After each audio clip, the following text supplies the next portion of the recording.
મિત્રો, કહાની શરૂ કરીએ તે પહેલાં આપને જણાવી દઉં કે વિડીયોમાં આવેલા નામ, પાત્ર અને ઘટના ફક્ત કાલ્પનિક છે. તેનો કોઈ પણ વ્યક્તિ, જાતિ કે ધર્મ સાથે સંબંધ નથી. તો ચાલો કહાની શરૂ કરીએ. નમસ્તે દોસ્તો, ફરીથી સ્વાગત છે એક નવી વાર્તામાં. આજે હું તમને એક એવી કહાની કહું છું જે સાંભળીને કદાચ તમે પણ તમારા સંબંધો વિશે નવી રીતે વિચારશો. મિત્રો, મારું નામ રોહન છે અને મારી ઉંમર 22 વર્ષની છે. હું પંજાબના એક નાનકડા ગામમાં જન્મેલો અને ઉછરેલો.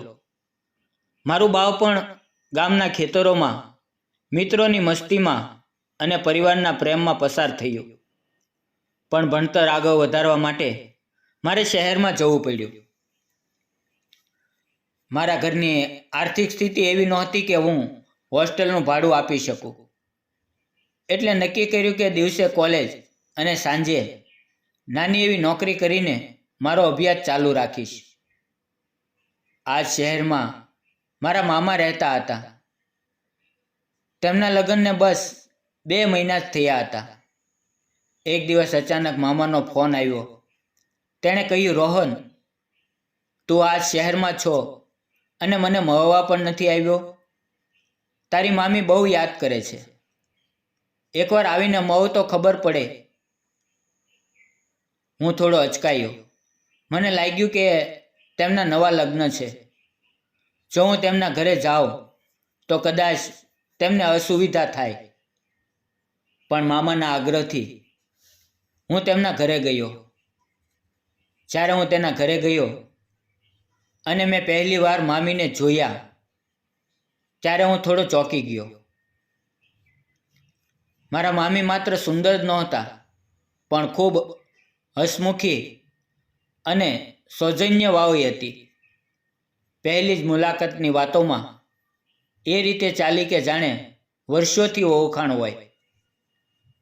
મારા મામી બોલ્યા, રોહન, તું હોસ્ટેલમાં કેમ રહા છો? તું અહીંયા આવી જા અને અહીંથી ભણવાનું શરૂ કર. તારા આવવાથી મને પણ સહારો મળશે અને તને ઘરનું ખાવા પીવાનું મળશે. મામાએ પણ હસીને કહ્યું, હા ભાઈ, આ ઘરમાં તારા માટે જગ્યા છે. તું અહીંયા આવી જા. મેં થોડો વિચાર કર્યો. મને લાગ્યું કે તેની વાત સાચી છે. બીજા જ દિવસે મેં હોસ્ટેલ છોડી દીધું અને મામાના ઘરે સામાન લઈને આવ્યો. હવે મારી જિંદગીમાં એક મોટો ફેરફાર થવાનો હતો, જેની મને ખબર નહોતી. થોડા દિવસ પછી મામાને કંપનીના કામ માટે બહાર જવાનું હતું. બધા દિવસો આનંદમાં વીતી રહ્યા હતા.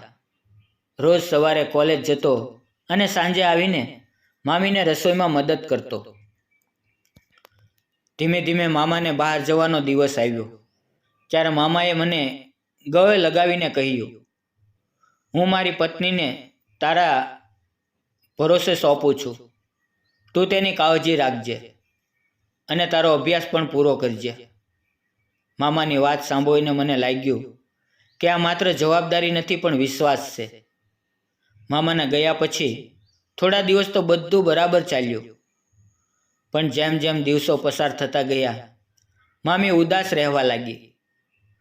અમે ઘરના કામ સાથે મળીને કરતા, સાથે ચા પીતા અને એકબીજાની સાથે વાતો કરતા. મામી મારા ભણતરની ચિંતા કરતી, મારી મનપસંદ વાનગીઓ બનાવતી અને મને પ્રોત્સાહન આપતી. જોતજોતામાં આમ જ 1 મહિનો વીતી ગયો. હવે અમારા વચ્ચે એવું બંધન બની ગયું કે જાણે એ મારી મામી નહીં, પરંતુ એક મિત્ર જેવી બની ગઈ હોય. ક્યારેક હું તેને બજારમાં લઈ જતો, ક્યારેક તે મને નવી વાનગીઓ શીખવતી. ઘરનું વાતાવરણ હંમેશા હસમુખ રહેતું. પણ એક દિવસ કંઈક એવું બન્યું જે મારા મનને હચમચાવી ગયું. પરીક્ષાનો સમય નજીક હતો અને હું ખૂબ વ્યસ્ત હતો. મામી વારંવાર કહેતી કે હું પહેલાં જેવો નથી રહ્યો. મેં તેને વચન આપ્યું કે પરીક્ષાઓ પૂરી થયા પછી આપણે બહાર ફરવા જઈશું. પરીક્ષાનો છેલ્લો દિવસ પૂરો થયો પછી મેં મામી માટે એક સરપ્રાઈઝ રાખ્યું. હું બહારથી સ્વાદિષ્ટ ખાવાનું લાવ્યો. અમે બંને સાથે જમ્યા. પછી ખૂબ વાતો કરી અને જૂના દિવસો યાદ કર્યા. તે રાત ખૂબ મજાની હતી, પરંતુ બીજે જ દિવસે મારી તબિયત બગડી ગઈ. હું કોલેજમાંથી રજા લઈને વહેલો ઘરે આવ્યો. ઘર સાવ શાંત હતું. મને લાગ્યું મામી રૂમમાં આરામ કરી રહી છે, પણ મામીના રૂમની બાજુમાંથી અવાજ આવતો હતો. હું ધીમેથી દરવાજા પાસે ગયો અને મેં જોયું તો મારો નજીકનો મિત્ર સમીર ત્યાં બેઠો હતો અને મામી સાથે વાતો કરી રહ્યો હતો. મામી સમીરને કહી રહી હતી, સમીર, રોહન તો અભ્યાસમાં વ્યસ્ત છે, મારી સાથે વાત પણ ઓછી કરે છે.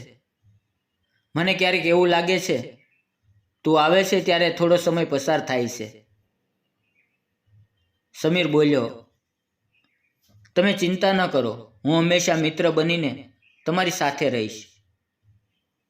હું શાંતિથી મારા રૂમમાં પાછો આવી ગયો. મારા મનમાં ગુસ્સો પણ હતો અને દુઃખ પણ.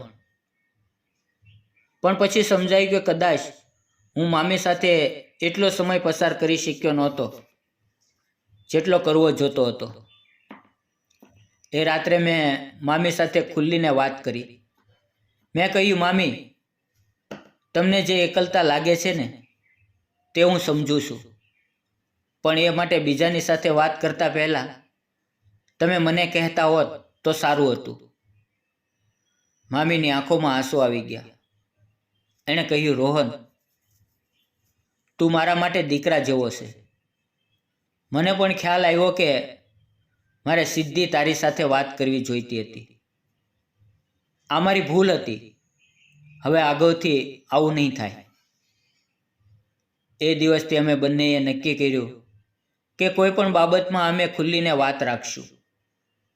સંબંધમાં વિશ્વાસ અને વાતચીત જ સૌથી મોટો આધાર છે.